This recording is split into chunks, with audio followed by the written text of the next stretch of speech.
కోల్పోయిన వాటి గురించి ఎక్కువ ఆలోచిస్తూ కూర్చుంటే ఉన్న వాటిని కూడా కోల్పోవలసి వస్తుంది.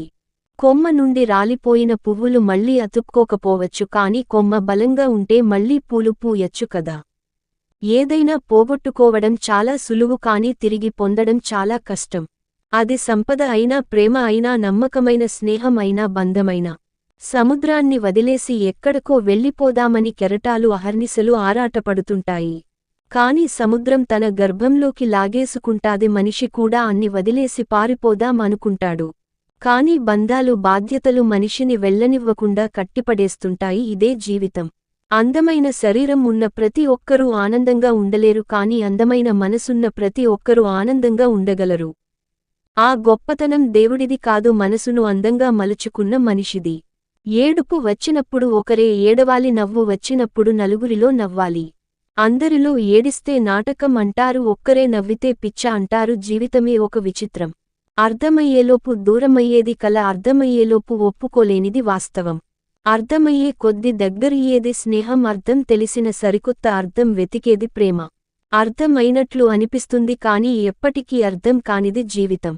శత్రువు నిన్ను ఎంత బాధ పెట్టినా బాధపడకు, ఎందుకంటే నీ బాధ వారికి ఇంకా సంతోషాన్ని ఇస్తుందే కాని కనికరించేలా చేయదు. కష్టమో నష్టము నవ్వుతూనే ఉండు, నీ నవ్వే వారి గుండెల్లో మంట పెట్టేది.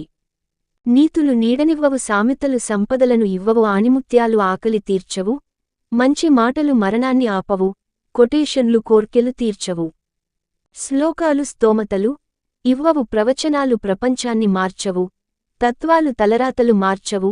కష్టపడి చేసే పని మాత్రమే జీవితానికి పరమావధి. చిరునవ్వుకు మహాత్తర శక్తి ఉంది. వయస్సును తగ్గించే, ఆయుస్సును పెంచే దివ్య ఔషధం. సమస్యలను తగ్గించి విజయాల వైపు నడిపిస్తుంది. ఇద్దరి మధ్య దూరం తగ్గించే, శత్రువులను కూడా మిత్రులుగా మారుస్తుంది. అందుకే పువ్వులులా నవ్వండి, నవ్వుల పువ్వుల పరిమళాలను పంచండి. సమయస్ఫూర్తి చాలా అవసరం. ఎప్పుడైనా ఎక్కడైనా సరే సమయస్ఫూర్తితో ధైర్యంగా మాట్లాడడం చాలా అవసరం. ఆ ధైర్యం లేకపోతే మన ప్రాణాలను మనం పోగొట్టుకోవలసి వస్తుంది. ఒక్కోసారి అబద్ధం వినడానికి ఇంపుగా ఉంటుంది, నమ్మడానికి వీలుగా ఉంటుంది. ఎందుకంటే దానికి రూపం మనం ఇస్తాం కదా. అదే నిజం వినటానికి కఠినంగా ఉంటుంది, మనసుకి చూడడానికి బాగుండదు, నమ్మడానికి కష్టంగా ఉంటుంది. ఎందుకంటే అది ఏ రూపం లేకుండా ఉంటుంది. కనుక అబద్ధంతో మొదలైంది ఏది ఎక్కువ రోజులు నిలవదు. అది స్నేహమైనా, జీవితమైనా. పిలిచే హృదయం కన్నా తలిచే హృదయం గొప్పది. ఎందుకో తెలుసా? పిలిచే హృదయంలో అవసరం ఉంటుంది, తలిచే హృదయంలో అభిమానం ఉంటుంది. నేను నిన్ను ఎప్పుడూ తలుస్తూనే ఉంటాను. దుఃఖం ఎండలాంటిది, టైం అవగానే టంచనుగా పలకరించేస్తుంది. సంతోషం మబ్బులాంటిది, ఒకసారి కురిస్తే ఇంకోసారి కురవకుండానే ఊరించి వెళ్ళిపోతుంది. మీకు వ్యతిరేకంగా మాట్లాడే వారి మాటలను మౌనంగా వినండి. నిజం కాలమే వారికి సరైన సమాధానం చెబుతుంది. ఓపిక, సహనం అనేవి బలహీనతలు కావు, అంతర్గతంగా ఉండే శక్తులు. అవి అందరిలోనూ ఉండవు. 10 మందిలో ఉన్నప్పుడు పట్టింపులు మరిచిపో, నలుగురిలో ఉన్నప్పుడు నవ్వటం నేర్చుకో, ఆనందం అయిన వాళ్లందరితో పంచుకో.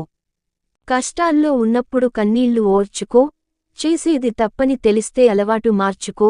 గతం చేసిన గాయాలు మరిచిపో, ముందున్న గమ్యాన్ని చేరుకో. మనిషి జీవితం అంటేనే ఒక యుద్ధం అని తెలుసుకో. నీతి నిజాయితీగా బతికే బతుకులో రాజసం ఉంటుంది. ఎందుకంటే ఎవరి కాళ్ళు పట్టుకోవాల్సిన అవసరం ఉండదు, మరియు ముఖ్యంగా ఎవరికి భజన చేయాల్సిన అవసరం లేదు. అదొక రాజసం అంతే. అలా బతకాలంటే చాలా దమ్ము, ధైర్యం ఉండాలి. ఎవరో తెలియకుండా మన గురించి తప్పుగా మాట్లాడుతున్నాడు అంటే బాధపడాల్సిన అవసరం లేదు. గుర్తుంచుకోండి మిత్రమా, కుక్కలు కూడా తెలియని వాళ్లని చూసి మొరుగుతాయి. అంత మాత్రం మనం చెడ్డవాళ్లం అయిపోము. చెట్టును నరికేయడం చాలా సులభం, కాని అదే చెట్టు పెరిగి పెద్దది కావాలంటే ఒక జీవితకాలం పడుతుంది. అలాగే కోపంతో ఒక మాట అనేయడం సులభం, కాని క్షణకాలంలో జారే ఆ మాట ఒక బంధాన్ని పెంచేస్తుంది. బాధను ఇచ్చేవారు సంతోషంగా ఉన్నప్పుడు ఏ సంబంధం లేని నొప్పిని భరిస్తూ, నువ్వెందుకు నీ సంతోషాన్ని కోల్పోవాలి? కుదిరితే సమస్య నుండి తప్పుకో, లేదా సమస్య నీది కాదని సంతోషంతో గడిపే. ఇతరుల విజయాన్ని చూసి ఈర్ష్యపడే వారికి విజయం 100 అడుగులు వెనుకకు వెళ్ళిపోతుంది. ఇతరులు విజయాన్ని చూసి హర్షించే వారికి విజయం హుందాగా వరిస్తుంది. ఎందుకంటే ఎవరికి గౌరవం ఇస్తారో వారు కూడా స్వతహాగాని గౌరవం ఇస్తారు కదా. విజయం ఎవరు సాధించినా సరే వారిని హృదయపూర్వకంగా అభినందిస్తే ఆ అభినందించే హృదయం కూడా మిమ్మల్ని అభినందిస్తుంది. భగవంతుడే విజయానికి మార్గదర్శనం చేస్తారు. జీవితంలో ఏది కోల్పోయినా తిరిగి పొందవచ్చు, కానీ తల్లిదండ్రులను కోల్పోతే మరో జన్మ ఎత్తాల్సిందే. జీవితంలో ఎటువంటి పరిస్థితుల్లోనూ తల్లిదండ్రులను దూరం చేసుకోకు, ఎందుకంటే బ్రహ్మ జీవం మాత్రమే పోస్తాడు, తల్లిదండ్రులు జీవితమే ఇస్తారు. అవకాశం రాకపోవడం నీ దురదృష్టం, వచ్చిన అవకాశాన్ని సద్వినియోగం చేసుకోకపోవడం నీ నిర్లక్ష్యం, అవకాశాన్ని సరిగ్గా వాడుకోవడం నీ ఇంకితం లేని అవకాశాన్ని సృష్టించుకోవడం నీ తెలివి, నిన్ను చూసిన నవ్విన వాళ్లే నిన్ను అవకాశం ఇవ్వమని అడగడం, నీ విజయం నీకు అవకాశం ఇచ్చిన వాళ్లని తలదించుకునేలా చేయడం. నీ ఓటమి, సక్సెస్ అనేది ఊరికే రాదు. కన్నీళ్లు పెట్టుకోవాలి, కష్టాలు ఎదుర్కోవాలి, మనసుకి గాయాలు కావాలి, బాధలు తట్టుకోవాలి, గుండె మాటలకు ముక్కలు అవ్వాలి, బంధాలను కోల్పోవాలి, ఎదురు దెబ్బలు తినాలి, సహనంతో మెలగాలి, గుణపాఠాలు నేర్చుకోవాలి, అనుభవ పాఠాలు దిద్దుకోవాలి, ప్రతిక్షణం నీతో నీవు యుద్ధం చేయాలి. చాలామంది డబ్బుతో ఏమైనా కొనగలమని అనుకుంటారు, కానీ నిజం చెప్పాలంటే డబ్బుతో మనం రుచికరమైన ఆహారాన్ని కొనగలం, కానీ ఆకలిని కొనలేము. పెద్ద పెద్ద మంచాలు కొనగలం, కానీ నిద్రను కొనలేము. మనుషులను కొనగలం, కానీ వారి ప్రేమ, ఆప్యాయత కొనలేము. డబ్బు అనేది మన అవసరాలు తీర్చుకోవడానికి మాత్రమే. ఎంతటి ధనికుడైనా, ఎంతటి పేదవాడైనా చివరికి చేరవలసింది మట్టిలోనికి. తెలివి తక్కువ వెధవలు నిజం తెలుసుకుంటారు, నిజాన్ని చూస్తుంటారు, అయినా అబద్ధాలను నమ్ముతారు. మోయలేనంత డబ్బు సంపాదించే వాళ్లు పెరిగిపోతున్నారు, మోయవలసిన నలుగురిని సంపాదించే వాళ్లు తగ్గిపోతున్నారు. ఎవరో మనల్ని గౌరవించడం లేదని బాధపడొద్దు. బట్టల షాపులో ఒకరికి నచ్చక వదిలేసిన బట్టలు మరొకరికి చాలా బాగా నచ్చుతాయి. జీవితం కూడా అంతే. ఒకరు నీ పక్కన ఉంటే నీ స్థాయి పెరిగే కన్నా నువ్వు పక్కన ఉంటే వారి స్థాయి పెరిగే స్థాయికి నువ్వు రావాలి. అది విజయం అంటే. నీవు అతి సామాన్యుడవే కావచ్చు, నీలో ఉన్న అతి చిన్న సమర్థనైనా గుర్తించి నిన్ను గౌరవించే వారిని నీవు గౌరవించి, నిన్ను పనికిరాని వాడిగా భావించే వారిని నువ్వు ఎన్నడూ ప్రేమించకు.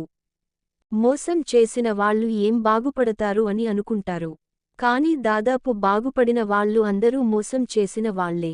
గర్వంతో ఉండవద్దు, దేవుడి ఆశీస్సులు కోల్పోతావు. ఈర్ష్యతో ఉండవద్దు, స్నేహితులను కోల్పోతావు. కోపంతో ఉండవద్దు, నిన్ను నీవే కోల్పోతావు.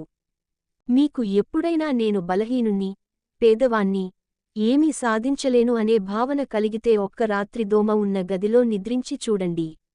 అంత బలహీనమైన దోమ మిమ్మల్ని ఎంత ఇబ్బంది పెట్టగలదో మీకు అర్థమైతే మీ బలం మీకే తెలుస్తుంది.